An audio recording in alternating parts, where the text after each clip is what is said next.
Chaque jour, des centaines de milliers d'Indiens exercent l'un des pires métiers au monde, vider des toilettes à main nue ou plonger dans les bouches d'égout pour les nettoyer sans aucun équipement de protection. Notre observateur et ses équipes de volontaires sont des activistes qui filment leur quotidien. Ils veulent ainsi montrer que ce job ne pose pas seulement des problèmes d'hygiène, il est aussi dangereux. Le nettoyage des égouts est étroitement lié à notre système de caste. Les nettoyeurs sont des intouchables, ce que l'on appelle ici les Dalits. Et ce ne sont pas juste des Dalits, ce sont les plus pauvres des Dalits. Ces nettoyeurs ne gagnent pas plus de 5 $ par jour.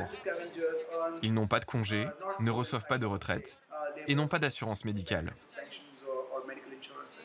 Des études montrent que 80% des nettoyeurs meurent avant d'avoir atteint l'âge de 60 ans. Ils meurent parce qu'ils sont en contact avec des matériaux très toxiques. Les égouts sont remplis de méthane et d'autres gaz dangereux. Certains meurent d'asphyxie, d'autres de maladies causées par le contact avec les excréments ou avec les déchets industriels qui sont souvent jetés dans les égouts. Il y a aussi eu des cas où des personnes se sont noyées dans des égouts trop étroits. L'Inde a aboli ce travail il y a presque 20 ans. Mais la loi, qui peut aller jusqu'à punir les employeurs à de la prison, est rarement appliquée. Dans le même temps, les autorités n'ont pas vraiment investi pour nettoyer les villes. Ces mesures ne sont pas efficaces. Il y a plein de failles dans la loi. Et ce problème est profondément ancré dans le système de caste. Le pire, c'est qu'il n'y a même pas d'agence chargée de vérifier si ce problème persiste.